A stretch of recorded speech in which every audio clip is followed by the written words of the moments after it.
আসসালামু আলাইকুম রহমতুল্লাহ। অন্দরমহল বউ শাশুড়ির সম্পর্কের সমীকরণ বইটা লিখছেন উম্মে মুসআব। এখন এই বইটার কোয়ালিটি মানে কন্টেন্ট মূলত হচ্ছে এই ধরনের বই দরকার, রিসেন্টলি খুবই দরকার। হয়তো আপনি আপনার ওয়াইফকে পড়াতে পারবেন, বাট মাকে পড়াবে কে? বা হয়তো কেউ মাকে পড়াতে পারবেন বাট ওয়াইফকে পড়াবে কে? এরকম কিছু ইস্যু থাকবেই, স্বাভাবিক বাস্তবতা। কিন্তু তারপরেও এই বই দরকার এবং এটা তাদের দেওয়া উচিত। এখন এটার কোয়ালিটি কেমন সেটা নিয়ে আলোচনা করব না, কারণ প্রত্যেকটা ফ্যামিলির সিচুয়েশন আলাদা আলাদা। যত যাই বলেন না কেন, প্রত্যেকটা ফ্যামিলির প্রত্যেকটা ব্যক্তির একদম ডিফারেন্ট সিচুয়েশন। তো সেখানে কিছু বিষয় থাকবেই, বাট তারপরেও অন এভারেজে কিছু বিষয় আছে যেটা কিনা সবার মাঝে কমন থাকে, বা কিছু বিষয় আছে, ফ্যাক্টর থাকে যেটা কিনা অনেকটা হয়তো নিয়ন্ত্রণে নিয়ে আসা যায়। ওইসবে না গিয়ে সরাসরি আমি যেটা করি, আমি বইটার কন্টেন্টগুলো আপনাকে একটু পড়ে সূচিপত্রটা পড়ে শোনাই, আর কয়েকটা বিষয় আপনাকে একটু পড়ে শোনাই। হ্যাঁ, এখানে একটা জিনিস ভালো করেছে, বইটি কীভাবে পড়লে ভালো হবে, এখানে একটা পরামর্শ আছে বইটা কীভাবে পড়লে ভালো হবে, আপনারা এটা দেখতে পারেন। এখানে আমি প্রথমে এই লেখাটা পড়ি, 2 পৃষ্ঠার, একটু কষ্ট করে শোনেন। রাতে চেম্বার থেকে বাড়ি ফিরে সিঁড়ি বেয়ে 3 তলায় উঠে দরজায় টোকা না দিয়েই চুপচাপ দাঁড়িয়ে আছেন ডাক্তার সাহেব। ওনার মা ও স্ত্রী দুইজনেই ভেতরে গল্প করছেন আর খিলখিল করে হাসছেন। দরজার বাহির থেকেই শোনা যাচ্ছে সেই হাসির শব্দ। 4 বছরের বিবাহিত জীবনে ডাক্তার সাহেব কোনো দিন এরকম হাসির শব্দ শোনেননি, বরং এর বিপরীতটাই শুনেছেন দিনের পর দিন। ডাক্তার দাঁড়িয়ে রইলেন, আনন্দে তার গলা ভারী হয়ে এলো। ওই ডাক্তারের মতো সব ছেলেরাই চায় তার মা ও স্ত্রীর মাঝে মধুর সম্পর্ক থাকুক, কেননা পুরুষের জীবনের ভীষণ গুরুত্বপূর্ণ দুইজন নারী এরা। সংসারে এই 2 নারীর আন্তরিক মেলবন্ধন সবচেয়ে বেশি আনন্দ দেয় একজন পুরুষকে। সারাদিন কর্মব্যস্ত সেরে বাসায় ফিরে একবার মায়ের কাছ থেকে কমপ্লেইন, আরেকবার ওয়াইফের কাছ থেকে কমপ্লেইন, থেকে এসব কমপ্লেইন কার ভালো লাগে? গেলাও যায় না, আবার উগলানোও যায় না, মন করে না আর ঘরে ফিরি। দিনে দিনে এমন ছোটোখাটো অভিযোগগুলো এদিক সেদিক এলোপাথারি বাতাসে ফুলে ফেপে একসময় এতই মারাত্মক হয় যে অনেকের সংসার টেকাই দায় হয়ে যায়। শুধু কি তাই, সমাজ সম্পর্কে একটু মাইকিং হচ্ছে, 1 মিনিট সরবরাহ বন্ধ থাকবে, ওই মাইকিং হইতেছে। যাই হোক, শুধু কি তাই, সমাজের মধ্যেও সম্পর্কের এহেন মারপেচ নিয়ে এক ধরনের ম্যারেজ ট্রমা তৈরি হয়। বিয়ে কঠিন হয়ে যাচ্ছে, ছেলে পর হয়ে যাবে এই ভয়ে বা বউ মা আতঙ্কে অনেকেই ছেলেকে বিয়ে দিতে গড়িমসি করে। আবার অনেক মেয়ে বিয়ে করতে চায় না, কারণ তাকে এক মাদার ইন ল না, বরং monster in law, mother in law নয়, মনস্টার ইন ল এর মুখোমুখি হতে হবে। আমাদের সংস্কৃতি কি এমন ছিল?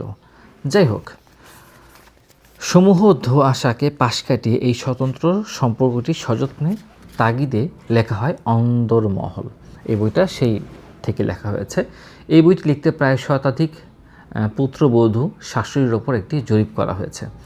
জরিপে ওনাদের কাছে জানতে চাওয়া হয়েছিল ওনাদের শাশুড়ি মার বৌমার ভালো দিক ও খারাপ দিক, এবং মন্তব্য করতে বলা হয়েছিল তাদের সম্পর্ক নিয়ে। দেখা গেছে অধিকাংশ শাশুড়ি বা বৌমার অভিযোগ বা অনুরাগ ধরন প্রায় কাছাকাছি একরকম। সেই মন্তব্যগুলোর সারমর্ম ও দেশি বিদেশি কিছু বইয়ের সাহায্য নিয়ে সাজানো হয়েছে বৌমা হিসেবে আমাদের কিছু ভুল ও শাশুড়ি হিসেবে কিছু ভুল অধ্যায়, এই দুটো বিষয় সাজানো হয়েছে। আচ্ছা, এই বইটার 2টা পার্ট, বৌমা হিসেবে কিছু ভুল, শাশুড়ি হিসেবে কিছু ভুল, এই যে কথাগুলো বললাম এগুলোর ভিত্তিতে সাজানো হয়েছে। আচ্ছা, আর বিবাহিত বোনদের মেন্টরিং এর বাস্তব অভিজ্ঞতাকে কাজে লাগিয়ে এবং বেশ কয়েকটি উৎস থেকে তথ্য সংগ্রহ করে লেখা হয়েছে সম্পর্ক উন্নয়নের আরেকটি অধ্যায়, 3 নম্বর অধ্যায়। এই বইয়ের কোনো টপিকের কথা বলা হয়নি, এই বইতে কোনো টনিকের কথা বলা হয়নি, যে আজ রাতে খেয়ে আপনি ঘুমালেন আর সকালে উঠেই দেখলেন আপনার সম্পর্ক সমস্যা সব ভালো হয়ে গেছে, না, এরকম কোনো মেডিসিন এই বইতে নাই। 7 দিনে 20 কেজি ওজন কমিয়ে ফেলতে চাই, মাত্র 3 দিনে অ্যান্টি এইজিং ক্রিম মেখে বয়সের ছাপ তুলে ফেলতে চাই, বা রাতারাতি মন মতো কিছু একটা ঘটে যাক, কিন্তু সব সময় ঘটে না, ভাগ্যটাই খারাপ। মূলত এই বইটা এরকম না। সুস্বাস্থ্য ও সৌন্দর্যের মতো সুসম্পর্কের জন্য প্রয়োজন লাগাতার যত্ন এবং পরিশ্রম। ভোগবাদী সমাজ ও কমার্শিয়াল মার্কেটিংয়ের হিপনোটাইজড হয়ে পরিশ্রমের পূর্ণ নীতির মূল্যবোধ যদিও আজ আমরা হারাতে বসেছি, তবুও সব কিছুই নির্ভর করে আপনি আপনার সম্পর্কগুলো কীভাবে দেখতে চান তার উপর। দৃঢ় ইচ্ছা অবশ্যই একটা উপায় বের করে ফেলবে। আমাদের বিশ্বাস ও চিন্তা কোনো দিন বউ শাশুড়ির সম্পর্কের সৌন্দর্য অনুধাবন করতে বাধা দেয়, আর কোন বিষয়ে এই সৌন্দর্য উপভোগ প্রভাবক হিসেবে কাজ করে তা নিয়ে মোটামুটি তথ্যভিত্তিক আলোচনা করা হয়েছে এই অন্দরমহল বইটাতে।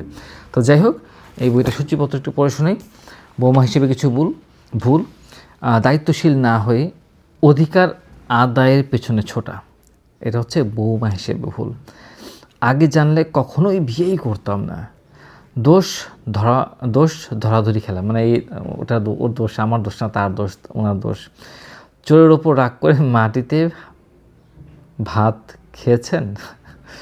অলসতা, রাগ হচ্ছে না, রাগ হচ্ছে কেন, আর রাগ দেখাচ্ছি কোথায়? অমুক ভাবির এটা আছে, অমুক ভাবির এটা নেই। বাচ্চার দেখাশোনার জন্য শাশুড়ির দিকে তাকিয়ে থাকা, বাবার বাড়ির গল্পে মুখরিত থাকা সবসময়।